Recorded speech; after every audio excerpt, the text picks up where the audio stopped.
dalamnya aku tentram. Ajaib Tuhanku Yesus, juru selamat, diangkatnya tanggunganku. Ku diterangkan kokoh bagai terang, diberi dan kekuatan baru. Kasih Tuhanku menaungi aku, hidupku aman dan tentram. Kasih Tuhanku melindungi aku, di dalamnya aku tentram. Di dalamnya aku tentram.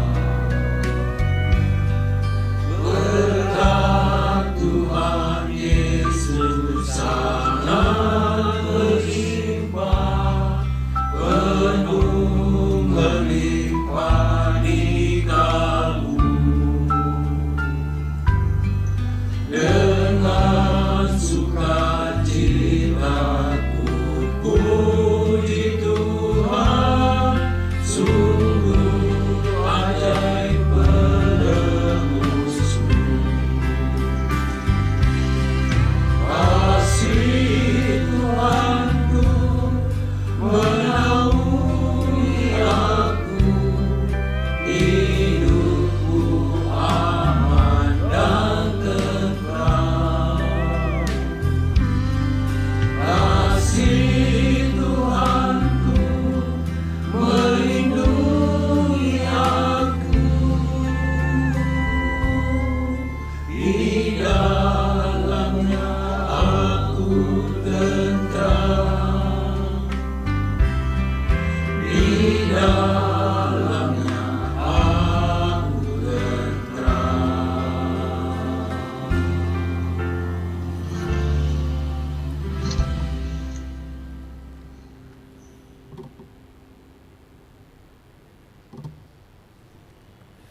Ya, terima kasih untuk kesaksian pujian dari kaum pria. Kiranya boleh menjadi berkat bagi setiap kita. Kasih Tuhan menaungi kita dan di dalamnya kita tentram. Umat kekasih Tuhan, mari kita tundukkan kepala. Kita masuk di dalam doa mohon pimpinan Roh Kudus untuk membaca serta merenungkan firman-Nya. Kita berdoa. Allah Bapa kami di dalam surga, kami bersyukur padamu ya Tuhan. Dalam ibadah ini, Engkau bukan saja telah mengampuni segala dosa kami dan menyucikan kami, tetapi Engkau juga akan menerangi kami dengan firman-Mu, supaya hidup kami yang telah Engkau ampuni, boleh kami jalani seturut dengan kehendak-Mu. Tiba saatnya bagi kami untuk membaca serta merenungkan firman-Mu. Kami mohon ya Tuhan, Roh-Mu yang kudus, yang telah menginspirasi para penulis Alkitab untuk menyampaikan maksud isi hati-Mu, kiranya menolong kami dalam memahami, mengerti, bahkan untuk melakukan firman Tuhan. Sertai hamba-Mu yang berbicara dan setiap kami umat-Mu yang mendengar. Di dalam Kristus kami berdoa. Amin. Umat kekasih Tuhan, pembacaan kitab suci diambil dari surat Ibrani pasalnya yang pertama ayat pertama sampai 4 dan pasal 2 ayat 5 sampai 12. Kita membaca bagian ini di bawah tema Yesus Kristus Anak Allah dan Perantara Sejati. Dengarkanlah firman Tuhan. Setelah pada zaman dahulu Allah berulang kali dan dalam pelbagai cara berbicara kepada nenek moyang kita dengan perantaraan nabi-nabi, maka pada zaman akhir ini Ia telah berbicara kepada kita dengan perantaraan anaknya yang telah Ia tetapkan sebagai yang berhak menerima segala yang ada. Oleh Dia Allah telah menjadikan alam semesta. Ia adalah cahaya kemuliaan Allah dan gambar wujud Allah, dan menopang segala yang ada dengan firman-Nya yang penuh kekuasaan. Dan setelah Ia selesai mengadakan penyucian dosa, Ia duduk di sebelah kanan yang maha besar di tempat yang tinggi, jauh lebih tinggi daripada malaikat-malaikat, sama seperti nama yang dikaruniakan kepadanya jauh lebih indah daripada nama mereka. Sebab bukan kepada malaikat-malaikat telah Ia taklukkan dunia yang akan datang yang kita bicarakan ini. Ada orang yang pernah memberi kesaksian di dalam suatu nas, katanya, "Apakah manusia sehingga engkau mengingatnya, atau anak manusia sehingga engkau mengindahkannya? Namun engkau telah membuatnya untuk waktu singkat sedikit lebih rendah daripada malaikat-malaikat, dan telah memahkotainya dengan kemuliaan dan hormat. Segala sesuatu telah engkau taklukkan di bawah kakinya. Sebab dalam menaklukkan segala sesuatu kepadanya tidak ada suatu pun yang Ia kecualikan, yang tidak takluk kepadanya. Tetapi sekarang ini belum kita lihat bahwa segala sesuatu telah ditaklukkan kepadanya.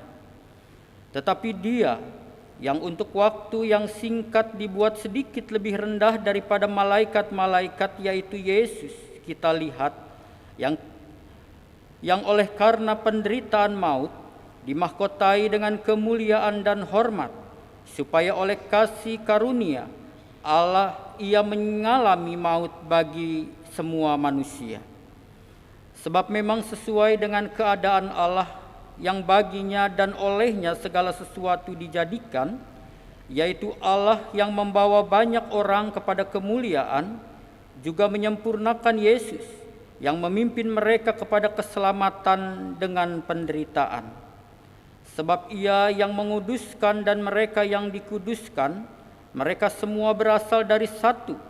Itulah sebabnya Ia tidak malu menyebut mereka saudara. Katanya, "Aku akan memberitakan namamu kepada saudara-saudaraku dan memuji-muji engkau di tengah-tengah jemaat." Berbahagialah setiap orang yang mendengarkan firman Allah dan yang memeliharanya. Firman-Mu Tuhan, pelita bagi kakiku dan terang bagi jalanku.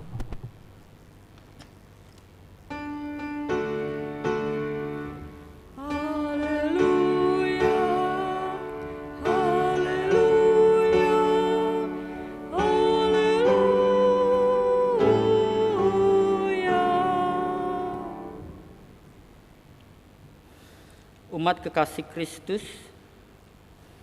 pembacaan firman Tuhan yang baru saja kita ikuti bersama, sekali lagi saya ingatkan kita merenungkannya dengan tema Yesus Kristus Anak Allah dan Perantara Sejati. Bapak Ibu, saudara-saudari kekasih Tuhan, kita dapat mengungkapkan diri kita kepada orang lain melalui berbagai macam cara. Antara lain, saudara, kita mengungkapkan diri kita dengan cara lisan. Kita bercerita siapa diri kita, apa yang kita inginkan, dan seterusnya. Atau kita bisa mengungkapkan siapa diri kita melalui sebuah tulisan yang menceritakan siapa kita. Tetapi Bapak Ibu Saudara kekasih Tuhan, kita juga dapat mengungkapkan diri kita bukan hanya dengan lisan dan tulisan tadi, tetapi juga kita bisa mengungkapkan diri kita melalui nyanyian yang kita nyanyikan. Melaluinya kita bisa mengungkapkan perasaan senang kita atau sedih atau kita dalam pergumulan dan lain sebagainya. Dan kita bisa mengungkapkan siapa diri kita melalui berbagai macam cara-cara yang lain di mana kita dapat dipahami dan dimengerti oleh orang lain. Bapak, Ibu, Saudara yang dikasihi Tuhan, di antara berbagai cara untuk mengungkapkan diri kita, cara yang tertinggi dan sepenuhnya adalah ketika kita hadir sebagai pribadi di antara orang-orang, di mana kita ingin mengungkapkan siapa diri kita, kita bisa mengungkapkan perasaan kita, kita bisa mengungkapkan keinginan kita, pikiran kita. Dan ketika kita betul-betul hadir, kita akan dipahami oleh orang-orang itu dengan lebih baik. Saudara kekasih Tuhan, itulah yang dilakukan Allah di dalam Yesus Kristus bagi kita. Yaitu ketika Kristus hadir di dunia ini, kehadirannya merupakan puncak dari pengungkapan diri Allah kepada kita manusia. Bukan dari dengan cara-cara yang lain, tetapi Dia hadir sepenuhnya. Karena Kristus adalah Allah yang menjadi manusia.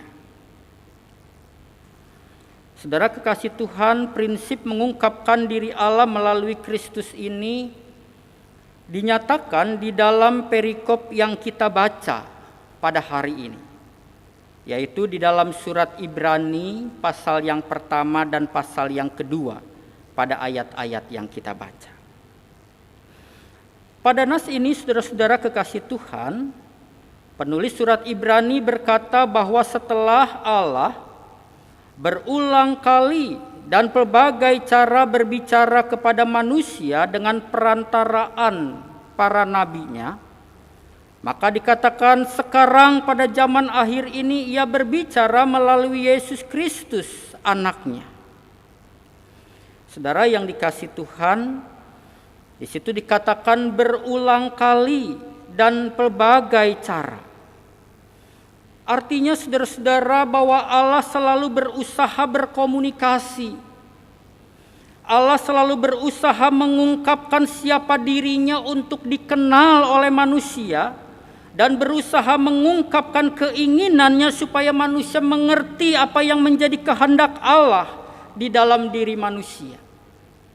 Terutama ketika manusia telah jatuh di dalam dosa dan telah menyimpang dari jalan-jalan yang dikehendaki oleh Allah. Allah selalu berusaha dengan kasih-Nya supaya manusia terus berjalan menurut kehendak-Nya, dan itu yang akan membawa damai sejahtera di dalam manusia. Dan kemudian diungkapkan juga saudara-saudara bahwa Allah berusaha bukan hanya dengan berbagai cara, tetapi bahkan berulang kali melalui para nabi, silih berganti dari zaman ke zaman, dari waktu ke waktu. Dan terus menerus Allah ingin menyatakan kasih-Nya kepada manusia. Tetapi saudara-saudara kekasih Tuhan, manusia yang telah jatuh di dalam dosa itu seringkali terus menerus tidak mengerti maksud Allah, dan kemudian ia selalu berjalan pada jalannya sendiri. Itulah sebabnya saudara-saudara dikatakan kini pada zaman akhir ini Allah berbicara melalui anaknya. Zaman akhir saudara maksudnya adalah sejak Yesus hadir di dunia ini sampai kedatangannya yang kedua nanti. Dan itu mau menyatakan kita pun sedang berada di zaman akhir ini. Di zaman akhir ini Allah berbicara melalui anaknya Yesus Kristus. Dan di dalam bagian yang kita baca, ayat 2 dan seterusnya, saudara, diungkapkan siapa Yesus Kristus sesungguhnya. Dikatakan Ia adalah yang berhak menerima segala yang ada, Yesus anaknya itu adalah pencipta alam semesta, cahaya kemuliaan Allah dan gambar wujud Allah. Dia adalah penopang segala yang ada dengan firman-Nya yang penuh kuasa, dan Dia juga adalah yang menyucikan manusia dari dosa. Dan kemudian setelah itu dikatakan Ia duduk di sebelah kanan yang maha besar di tempat yang maha tinggi, yang namanya jauh lebih indah daripada malaikat. Itu diungkapkan di dalam ayat 2 sampai ayatnya yang keempat dalam bacaan kita. Jadi saudara-saudara yang dikasihi Tuhan, dengan kata lain, penulis Ibrani mau menyatakan bahwa Yesus anak Allah itu sesungguhnya Dia adalah Allah sendiri. Ungkapan anak mau menyatakan bahwa Dia sehakikat dengan Allah. Dia sama dengan Allah. Dan Ia menyatakan dirinya sepenuhnya kepada manusia melalui kehadiran Yesus Kristus. Itulah sebabnya saudara-saudara, di dalam Injil Yohanes pasal pertama dikatakan bahwa Ia adalah firman, dan firman itu adalah Allah. Dan kemudian firman itu menjadi manusia. Itulah Allah yang mengungkapkan dirinya sepenuhnya dalam diri Yesus Kristus. Atau saudara, di dalam surat Kolose, Rasul Paulus mengungkapkan pada pasal pertama ayat 15, Ia adalah gambar Allah yang tidak kelihatan, yang sulung lebih utama dari segala yang diciptakan. Karena segala sesuatu dikatakan diciptakan oleh Dia dan di dalam Dia. Dan itu mau menyatakan bahwa sesungguhnya Yesus adalah Allah Sang Pencipta itu yang hadir di dalam dunia ini, dalam diri Yesus Kristus. Saudara yang dikasihi Tuhan, pengenalan manusia akan Allah sebelum Kristus hadir ke dunia ini, atau pada zaman ini pengenalan manusia akan Allah di luar diri Kristus, saudara-saudara, itu bisa diibaratkan seperti orang-orang buta yang menggambarkan pengenalannya akan seekor gajah. Seorang buta yang pertama mengatakan bahwa gajah itu ia katakan, yang ia tahu itu seperti selang air yang besar. Karena ketika itu ia memegang belalainya yang sedang menyemburkan air. Lalu seorang buta yang lain mengatakan gajah itu seperti tiang yang kokoh. Karena ia di dalam kegelapannya ia memegang kakinya yang berat dan besar. Dan seorang yang lain lagi mengatakan gajah itu seperti tempayan karena ia sedang memegang-megang perutnya. Dan yang lain lagi mengatakan gajah itu seperti seutas tambang, seperti cemeti yang bisa memecut ke sana dan ke sini. Dan yang lain, ia dengan tidak mau kalah mengatakan gajah itu seperti daun talas yang besar, karena ia sedang memegang telinganya. Tetapi saudara-saudara yang dikasihi Tuhan, apa yang dikenal oleh orang-orang buta itu tentang gajah hanya sebagian dan sepotong-potong saja. Tetapi kemudian ketika orang buta itu dapat melihat, ia dapat mendapati gajah itu lebih dari semua yang ia kenal selama ini. Dan ia melihat sepenuhnya apa yang selama ini ia kenal di dalam bayang-bayang. Saudara-saudara yang dikasihi Tuhan, seperti itulah orang-orang yang mengenal Kristus, mengenal Allah di luar Kristus. Ia memahami Allah secara parsial. Saudara yang dikasihi Tuhan, orang memang dapat mengenal Allah dengan berbagai macam cara. Kita bisa mengenal Allah melalui misalnya penyataan alam semesta. Ketika kita melihat alam yang begitu indah, lalu orang berpikir dan merefleksikan pasti alam ini ada yang menciptakan dan pencipta itu adalah Allah. Kita dapat mengenal Allah melalui pengalaman-pengalaman pribadi dalam hidup kita. Misalnya ketika kita mengalami pergumulan, ketika kita berdoa lalu kita mengalami pertolongan tepat pada waktunya. Dan kita bisa bercerita bahwa Allah memang ada dan Allah hadir. Dan kita juga bisa mengenal Allah, saudara-saudara, melalui ajaran-ajaran agama yang ada di dunia ini. Tetapi semua pengenalan kita akan Allah itu di luar Kristus, itu hanya bersifat sepotong-sepotong dan parsial dan tidak utuh, tidak lengkap. Firman hari ini mau menyatakan hanya melalui Kristus kita dapat mengenal Allah secara khusus dan secara penuh.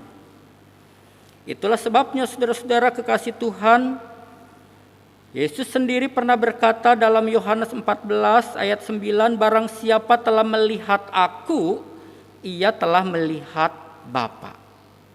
Ia telah melihat Allah. Lalu dalam Yohanes 14 ayat 6, bahwa tidak ada seorang pun yang bisa datang kepada Allah kecuali melalui dirinya. Saudara kekasih Tuhan, jika kita sungguh-sungguh mengenal Allah dan kebenarannya, jika kita rindu sungguh-sungguh mendekat dengan Allah, maka datanglah kepada Yesus dan percayalah kepadanya. Maka di sanalah kita saudara-saudara akan lebih dekat dengan Allah dan menjumpai Allah yang sesungguhnya. Jika melalui Kristus kita mengenal Allah dan sampai kepada Dia, maka saudara-saudara, sebetulnya untuk apa lagi kita mencari yang lain? Firman ini mau mengajak kita tetaplah teguh beriman kepada Allah di dalam Kristus. Dan jangan lagi kita mencari ilah-ilah yang bisa membawa kita kepada hal-hal yang menyesatkan hidup kita. Hal yang kedua, saudara, bagian surat Ibrani ini mau menyatakan bahwa Kristus membawa kita bukan saja mengenal Allah lebih dekat, tetapi juga membawa kita memperoleh keselamatan dan mendapatkan kemuliaan Allah. Saudara kekasih Tuhan, di dalam pasal 2 ayatnya yang ke-5 sampai ayatnya yang ke-8 dalam surat Ibrani yang kita baca, di situ sebetulnya mau mengatakan pada awalnya Allah menciptakan manusia menurut gambar dan rupa Allah. Agar manusia yang diciptakan Allah menurut gambar dan rupa Allah itu berkuasa atas makhluk ciptaan. Tapi kemudian manusia itu gagal karena ia jatuh di dalam dosa. Sehingga gambar Allah di dalam diri manusia itu menjadi rusak. Dan itulah sebabnya dalam surat Roma, saudara, pasal 3 ayat 23 dikatakan semua orang telah berbuat dosa dan telah kehilangan kemuliaan Allah. Lalu pada ayatnya yang ke-9 sampai ayat ke-10 dalam surat Ibrani yang kita baca, Allah di dalam Kristus untuk mengembalikan manusia kepada citra dan gambar Allah, maka Dia merendahkan diri dan Ia mati untuk menebus dosa, supaya melalui kematiannya Ia membawa kembali manusia dalam keselamatan dan kembali memiliki gambar dan rupa Allah. Dikatakan supaya oleh kasih karunia Allah Ia mengalami maut bagi semua manusia, yaitu Allah yang membawa banyak orang kepada kemuliaan juga menyempurnakan Yesus yang memimpin mereka kepada keselamatan dengan penderitaan. Dalam surat Roma, Paulus mengatakan demikian, saudara.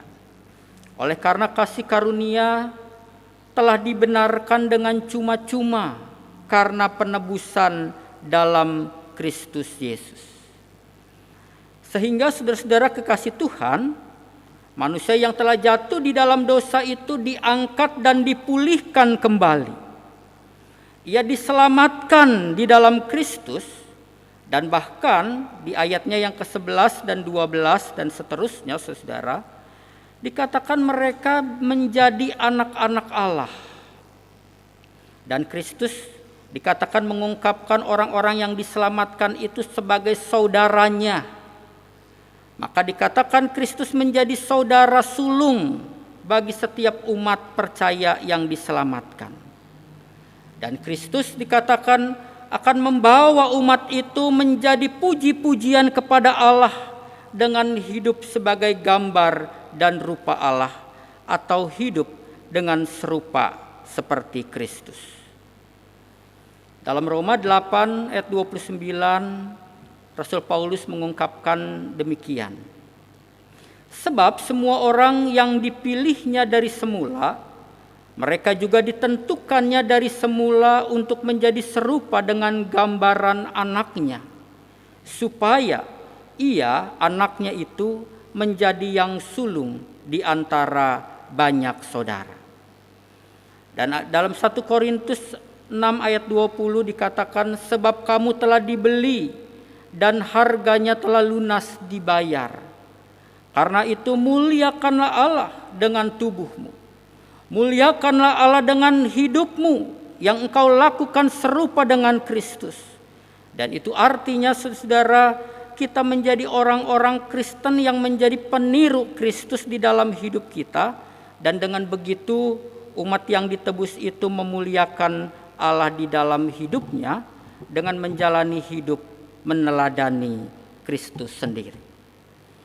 Saudara-saudara yang dikasihi Tuhan, apa yang dilakukan Allah di dalam Kristus ini adalah seperti seorang bapak, saudara, yang di dalam hidupnya memilih untuk menjadi seorang gelandangan selama beberapa hari.